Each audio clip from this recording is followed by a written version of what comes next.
Assalamualaikum warahmatullahi wabarakatuh. Yang terhormat, Bapak selaku dosen pembimbing pada mata kuliah Pengelolaan dan Keselamatan Kerja Laboratorium, serta teman-teman yang saya banggakan. Puji syukur, marilah kita panjatkan kepada Allah Subhanahu wa Ta'ala dan salat serta salam semoga tetap tercurahkan kepada baginda Rasulullah Muhammad SAW. Adapun topik yang akan kita bicarakan mengenai diskusi kali ini yaitu tentang MSDS Laboratorium Organik. Sebelumnya saya akan memperkenalkan anggota kelompok 6, yaitu yang pertama saya sendiri, Cindy Aprilianti sebagai moderator. Selanjutnya Dinda Putri Karim sebagai penyaji pertama. Selanjutnya Azizah Lailatul sebagai penyaji kedua. Selanjutnya Diani Dwi Rahmadoni sebagai penyaji ketiga. Selanjutnya Abdra sebagai penyaji keempat. Baiklah, langsung saja masuk pada penyajian materi yang akan disampaikan oleh saya.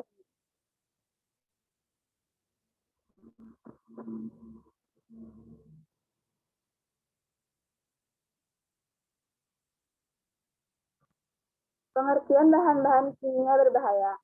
Bahan kimia berbahaya adalah segala bentuk bahan kimia, baik berupa zat tunggal maupun campuran yang dapat berakibat buruk bagi kesehatan dan lingkungan, baik secara langsung maupun tidak. Yang dapat ditimbulkan dari bahan kimia berbahaya tersebut dibagi menjadi dua, yaitu satu, dampak secara fisik, artinya reaksi hebat yang terjadi dari bahan-bahan kimia yang berbahaya dapat menimbulkan suatu hal yang dapat melukai tubuh kita, baik itu berupa ledakan ataupun kebakaran yang terjadi pada bahan-bahan kimia tersebut. Yang kedua, dampak bagi kesehatan. Artinya, apabila terjadi kontak antara bahan kimia berbahaya tersebut dengan tubuh kita, seperti terhirup, tertelan, ataupun tersentuh, maka kemungkinan besar akan menimbulkan efek buruk bagi kesehatan kita. Contohnya dapat menyebabkan alergi, iritasi. MSDS atau Material Safety Data Sheet. MSDS adalah kependekan dari Material Safety Data Sheet. Memuat informasi mengenai sifat-sifat zat kimia, hal-hal yang perlu diperhatikan dalam penggunaan zat kimia, pertolongan apabila terjadi kecelakaan maupun penanganan zat yang berbahaya. Data dari MSDS sangat penting dalam penyimpanan, penanganan, pemakaian, maupun pembuangan zat kimia.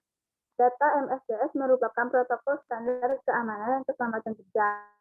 MSDS merupakan protokol keselamatan dan keamanan kerja, digunakan secara luas di dalam laboratorium, industri, serta pihak-pihak yang bekerja dengan zat kimia. Lembar data keselamatan bahan atau Material Safety Data Sheet atau MSDS adalah merupakan kumpulan data keselamatan dan petunjuk dalam penggunaan bahan-bahan kimia berbahaya. Pembuatan MSDS dimaksudkan sebagai informasi acuan bagi para pekerja dan supervisor yang menangani langsung dan mengelola bahan kimia berbahaya dalam industri maupun laboratorium kimia.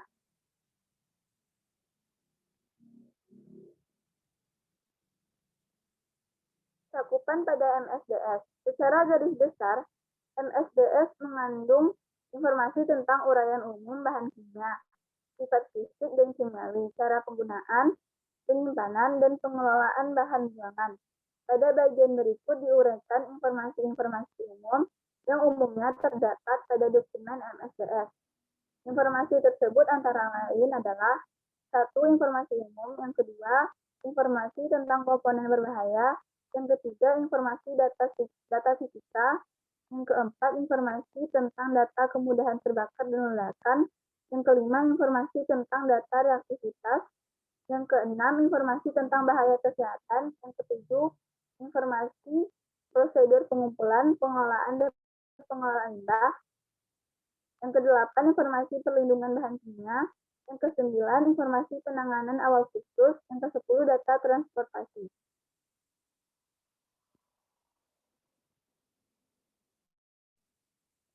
Tanda bahaya pada MSDS. Pada MSDS, tanda bahaya dikelompokkan menjadi 4 hal, yakni bahaya dari segi kesehatan, kemudahan terbakar, reaktivitas, dan bahaya khusus. dan digunakan simbol belah ketupat yang terdiri dari 4 bagian seperti pada gambar. Arti simbol di atas adalah: 1. Bagian sebelah kiri berwarna biru menunjukkan skala bahaya kesehatan. Yang kedua, bagian sebelah atas berwarna merah menunjukkan skala bahaya kemudahan terbakar. Yang ketiga, bagian sebelah kanan berwarna kuning menunjukkan skala bahaya reaktivitas. Yang keempat, bagian sebelah bawah berwarna putih menunjukkan skala bahaya khusus lainnya.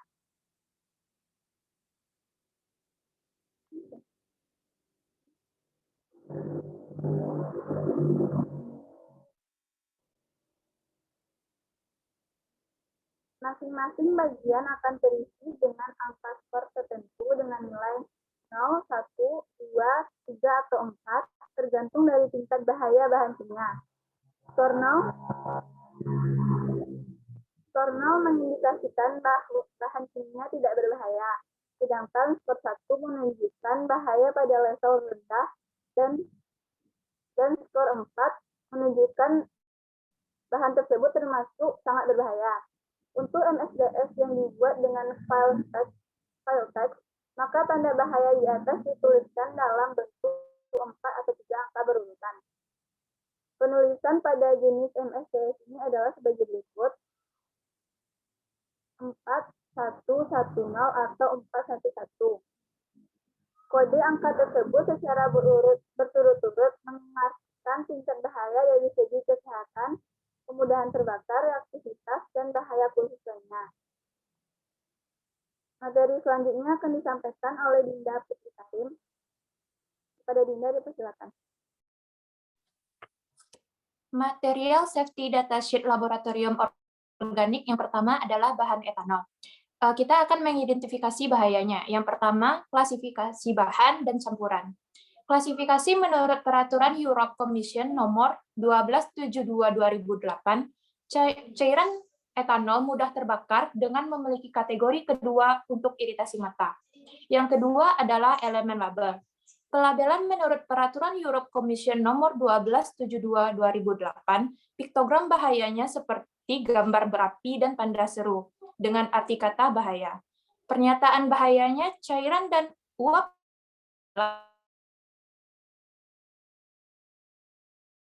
Pernyataan kehati-hatian, cara pencegahan, jauhkan dari panas, percikan, api terbuka, dan permukaan yang panas. Dilarang merokok di sekitar bahan etanol, tanam atau bon wadah dan peralatan penerima. Respon pada bahan etanol, yaitu jika terkena mata, bilas dengan seksama dengan air untuk beberapa menit. Lepaskan lensa kontak jika memakainya dan mudah melakukannya. Lanjutkan membilas. Cara penyimpanan bahan etanol yaitu simpan di tempat berventilasi baik, jaga wadah tertutup, kedap, dan rapat.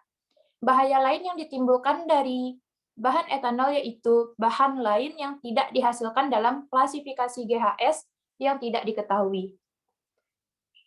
Selanjutnya, bagian kedua dari bahan etanol yaitu informasi tentang sifat fisika dan kimianya. Bentuk dari etanol cair, tidak berwarna, bau seperti alkohol pada umumnya, ambang bau sekitar 0,1 sampai 58,5 part per million atau bagian dari per million, pH pada etanol 7,0 pada 10 gram per liter 20 derajat Celcius. Titik leburnya minus 114,5 derajat Celcius. Titik didih atau rentang didihnya 78,3 derajat Celcius pada 1,013 hektar piktogram. Titik nyala pada etanol 12 derajat Celcius, metode sisi. Laju penguapannya belum tersedia. Flammabilitas atau ketika terbakar tidak ada informasi. Terendah batas ledakan 3,1 derajat volt, tertinggi batas ledakan 27,7 derajat volt. Tekanan uapnya 59 hektapitogram pada 20 derajat Celcius. Kerapatan densitas uap relatif yaitu 1,6. Densitasnya 0,79 sampai 0,793 gram cm3 pada 20 derajat Celcius. Selanjutnya, kerapatan densitas relatif belum tersedia, kelarutan dalam air pada 20 derajat Celcius tercampur sepenuhnya, koefisien partisi mol etanol per air pada log POW minus 0,31 percobaan, diperkirakan tidak ada potensi bioakumulasi. Suhu dapat membakar sendiri, belum ada informasi. Suhu penguraian dapat didistilasi dalam kondisi tidak terurai, undecompose pada tekanan normal. Viskositas dinamisnya berada pada 1,2 megapiktogram pada 20 derajat Celcius. Sifat peledak tidak diklasifikasi sebagai mudah peledak. Sifat oksidator tidak ada. Data lainnya, suhu menyala pada 425 derajat Celcius, metode DIN 51794, konduktivitas kecil dari 1 US per centimeter. Bagian ketiga dari etanol, reaktivitas dan stabilitas. Reaktivitas. Uap dapat membentuk campuran mudah meledak dengan udara. Stabilitas kimia, produk ini stabil secara kimiawi di bawah kondisi ruangan standar atau suhu kamar. Reaksi berbahaya yang mungkin di bawah kondisi spesifik atau khusus, berisiko meledak atau reaksi eksotermik dengan beberapa bahan berikut. Hidrogen peroksida, persiklorid asid, asam nitrat, merkuri nitrat, permanganik, asid nitril, senyawa peroksi, oksida kuat, senyawa nitrosil, peroksida sodium, kalium, halogen oksides, kalsium hipoklorat, nitrogen dioksida, logam oksida, uranium heksafluorat, iodida, klorin, logam basa, logam alkali tanah, alkali oksida, etilen oksida, silver, senyawa silver, amonia, konsentrasi sulfuric acid. Resiko ignisi dan pembentukan gas atau uap yang tidak menyala dengan beberapa bahan berikut. Senyawa halogen-halogen, kromium oksida, kromil klorid, fluorin, hidrida, oksida fosfor, platinum, potasium permanganat. Selanjutnya, kondisi yang harus dihindari dalam bahan etanol adalah panas, cahaya matahari langsung, api, dan percikan api. Bahan yang harus dihindari antara etanol dengan ini adalah logam alkali, oksidator, dan peroksida. Produk berbahaya hasil penguraian dari etanol adalah produk penguraian yang berbahaya terbentuk di bawah kondisi kebakaran, contohnya karbon oksida. Produk penguraian lainnya belum tersedia.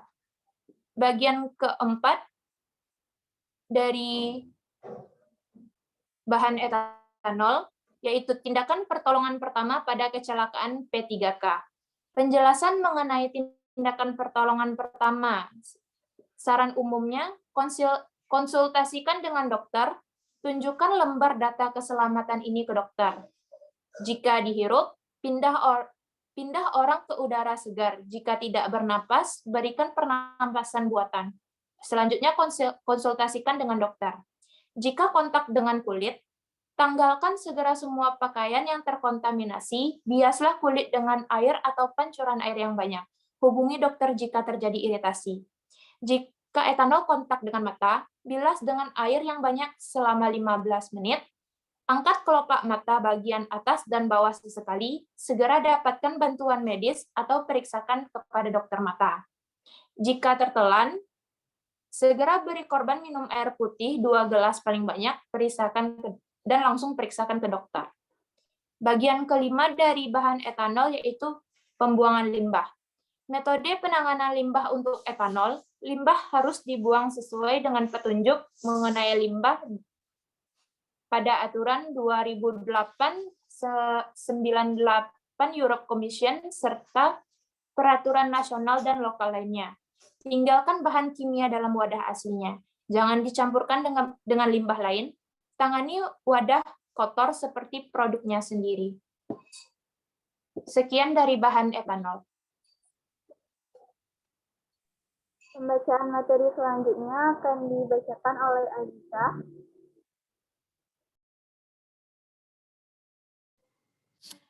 Yang kedua yaitu material safety datasheet metanol. Bagian pertama yaitu identifikasi bahaya.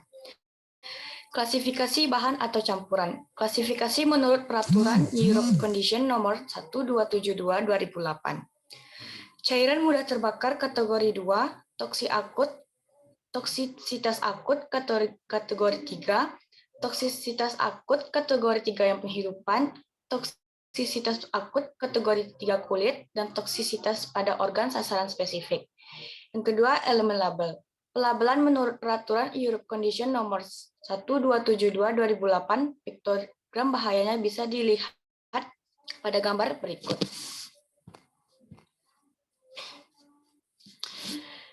Kata sinyalnya bahaya, penyataan bahaya, cairan dan uap amat mudah menyala. Toksik bila tertelan, terkena kulit, atau bila terhirup, menyebabkan kerusakan pada organ, yaitu mata. Pernyataan kehati-hatian. Pertama, pencegahan. Jauhkan dari panas atau percikan api terbuka, permukaan yang panas. Dilarang merokok, tanam atau bon wadah dari peralatan penerima. Dan kenakan sarung tangan pelindung atau pakaian pelindung. Responnya, jika terkena kulit, cuci dengan banyak sabun dan air. Jika terhirup, pindahkan korban ke tempat berudara segar dan jaga tetap rileks pada posisi yang nyaman untuk bernafas. Jika terpapar atau dikhawatirkan, segera hubungi sentra informasi keracunan atau dokter atau tenaga medis. Penyimpanannya, simpan di tempat berventilasi baik dan jaga wadah tertutup kedap atau rapat.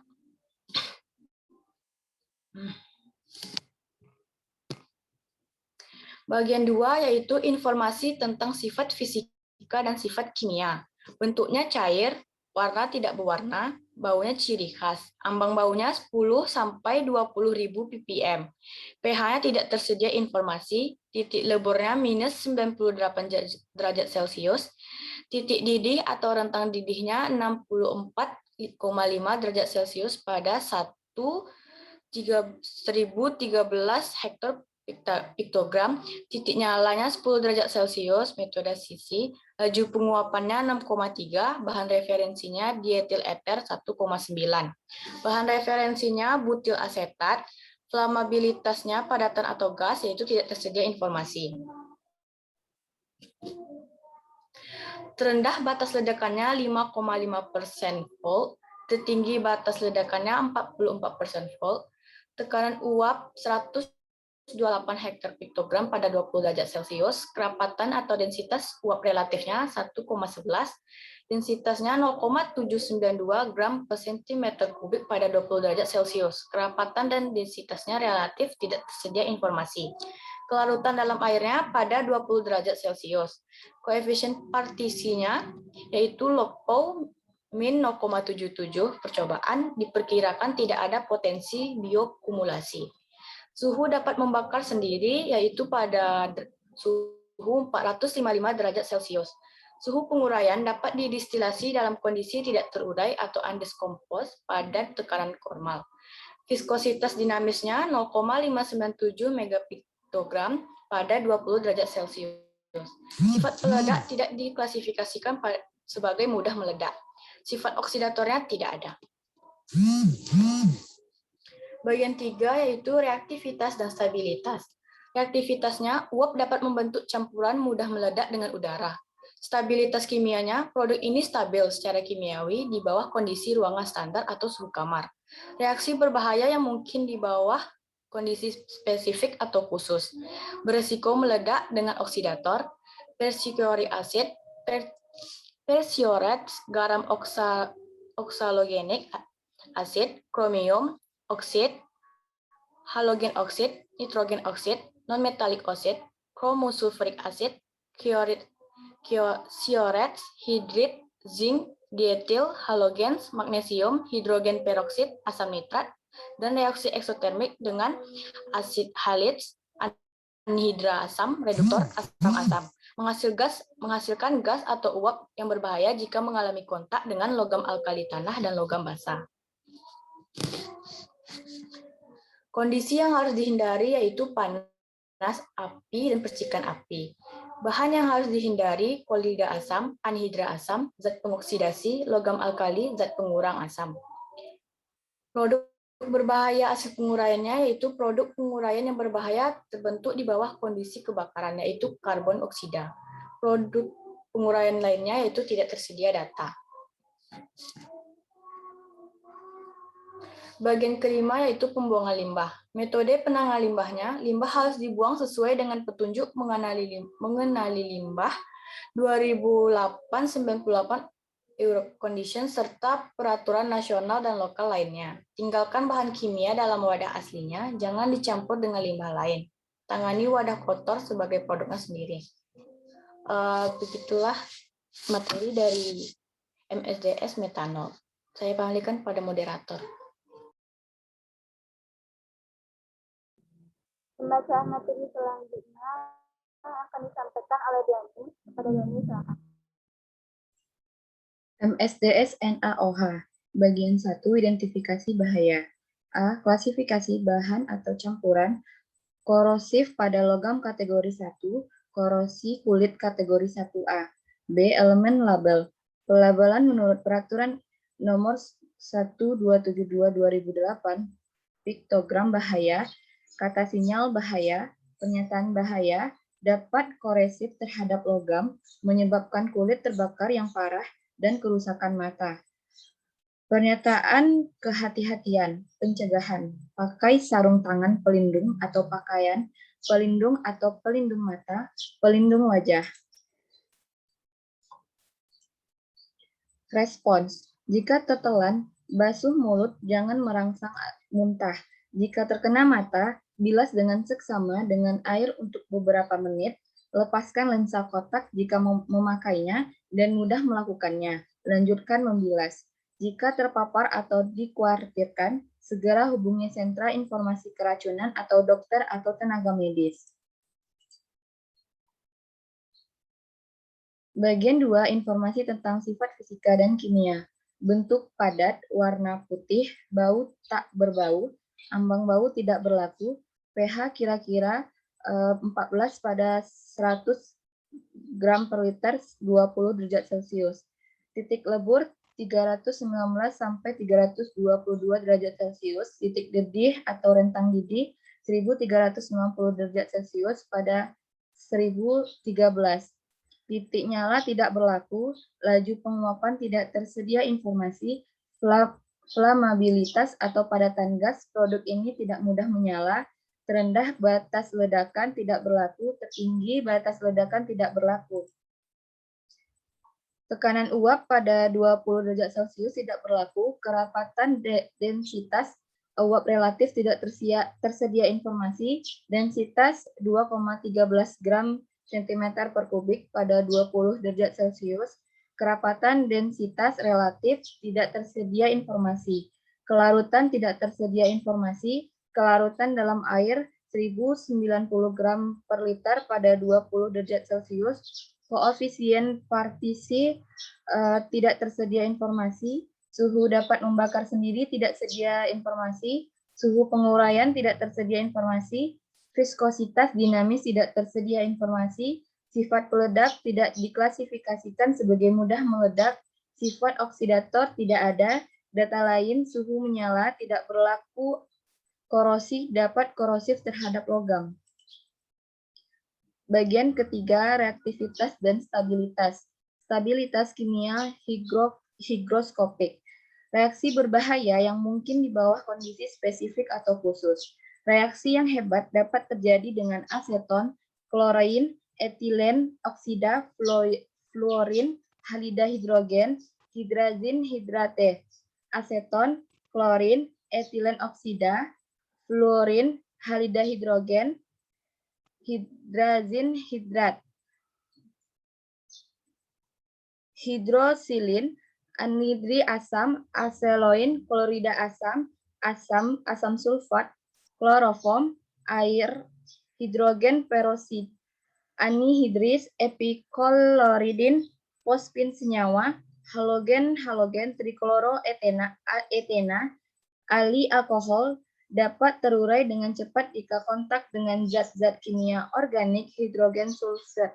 Risiko ignisi dan pembentukan gas atau uap yang tidak menyala dengan aluminium serbuk, garam amonium, persulfat, sodium borohidrit, fosforus oksida, fosfor, hidrokarbon halogen, logam ringan, logam.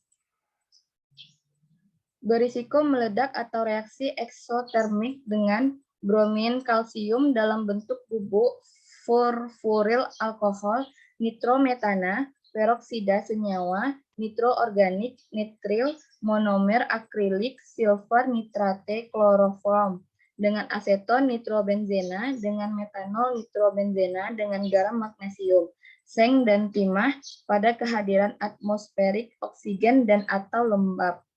Kondisi yang harus dihindari lembab, bahan yang harus dihindari aluminium, brush, logam, campuran logam, seng, timah. Produk bahaya hasil penguraian pada saat kebakaran. Bagian keempat, tindakan pertolongan pertama pada kecelakaan P3K. Penjelasan mengenai tindakan pertolongan pertama secara umum memberi pertolongan pertama harus melindungi dirinya. Setelah terhirup, hirup udara segera. Jika nafas terhenti, berikan nafas buatan mulut ke mulut atau secara mekanik. Berikan masker oksigen jika mungkin. Kontak kulit, bilaslah dengan air yang banyak. Hubungi dokter mata. Kontak mata, bilaslah dengan air yang banyak. Segera hubungi dokter mata, lepaskan lensa kotak. Lensa tertelan, beri air minum, segera cari anjuran pengobatan. Hanya di dalam kasus-kasus jika pertolongan tidak tersedia dalam 1 jam. Rangsang untuk muntah, telan, korban aktif, dan konsultasikan kepada dokter secepatnya. Bagian kelima, pembuangan limbah. Metode penanganan limbah. Limbah harus dibuang sesuai dengan petunjuk pengenal limbah pada tahun 2008-98 serta peraturan nasional dan lokal lainnya. Tinggalkan bahan kimia dan dalam wadah aslinya. Jangan dicampurkan dengan limbah lain. Tangani wadah kotor seperti produknya sendiri. Selanjutnya saya kembalikan kepada moderator. Pembacaan materi selanjutnya akan disampaikan oleh Alga. Kepada Alga disilakan.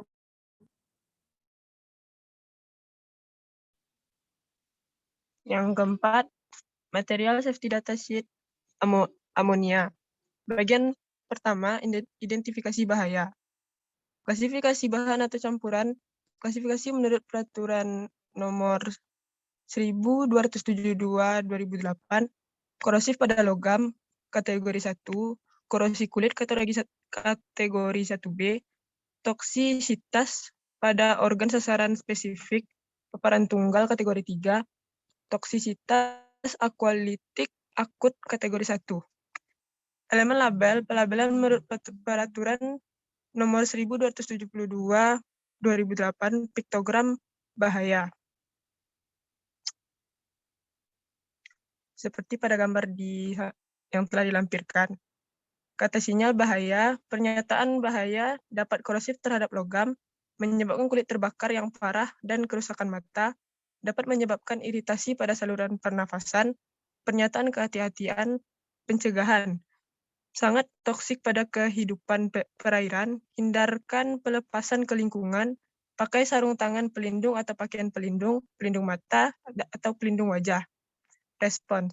Jika tertelan, basuh mulut, jangan merangsang muntah. Jika terkena mata, bilas dengan seksama dengan air untuk beberapa menit.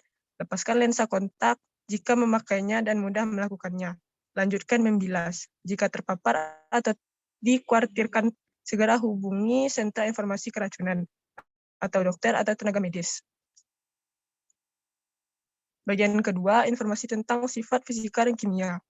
Bentuk cair, warna tidak berwarna, bau pedih, ambang bau 0,02 sampai 70,7 ppm amonia, pH pada 20 derajat Celcius alkali kuat, titik lebur min 57,5 derajat Celcius, titik didih atau rentang didih 37,7 derajat Celcius pada 1013 HPA, titik nyala tidak tersedia informasi, laju penguapan tidak tersedia informasi, flammabilitas padatan gas tidak tersedia informasi, terendah batas ledakan 15,4% volt, tertinggi batas ledakan 33,6% volt, tekanan uap 483 PA pada 20 derajat Celcius. Kerapatan uap relatif tidak tersedia informasi. Densitas 0,903 gram per cm kubik pada 20 derajat Celcius. Kerapatan relatif tidak tersedia informasi. Kelarutan dalam air pada 20 derajat Celcius larut. Koefisien partisi log min 1,38. Percobaan senyawa anhidrat diperkirakan tidak ada potensi bioakumulasi. Suhu dapat membakar sendiri, tidak tersedia informasi. Suhu penguraian tidak tersedia informasi. Viskositas dinamis tidak tersedia informasi. Sifat peledak tidak diklasifikasikan sebagai mudah meledak. Sifat oksidator tidak ada. Data lain, energi penyalaan api minimum 380 sampai 680.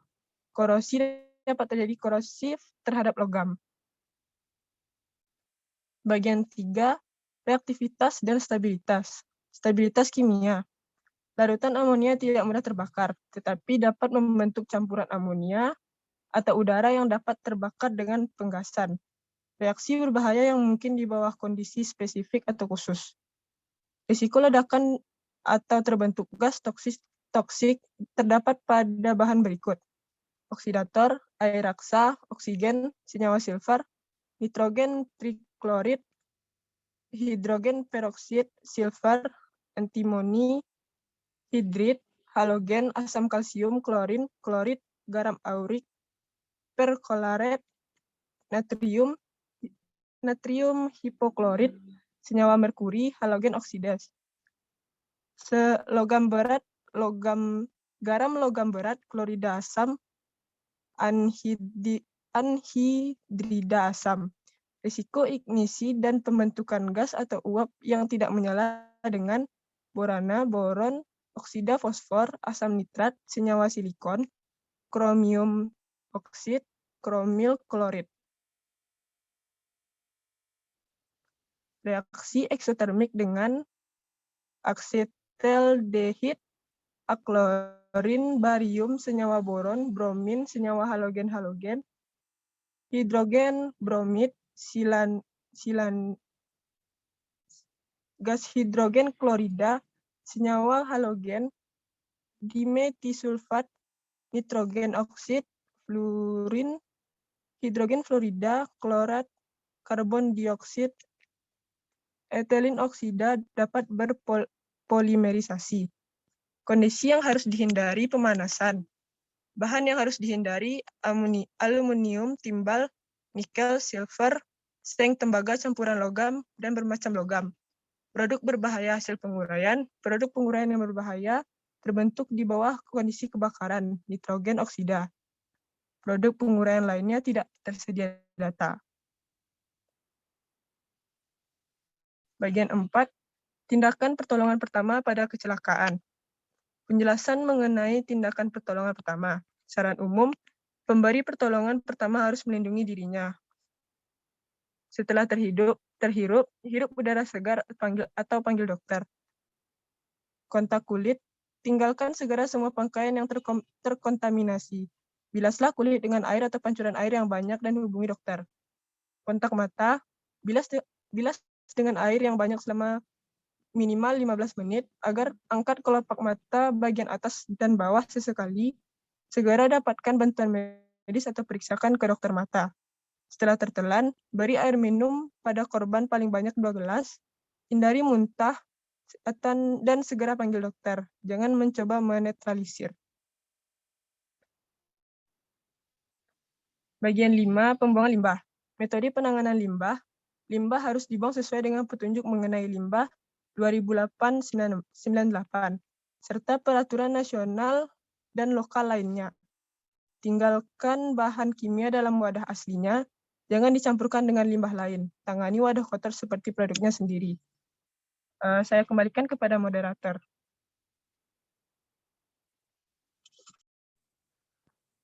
Baiklah, itulah materi tentang material safety deficit dari kelompok kami. Selanjutnya, jika ada dari teman-teman ingin memberikan kritik, saran, atau bertanya, silahkan tinggalkan pada kolom komentar.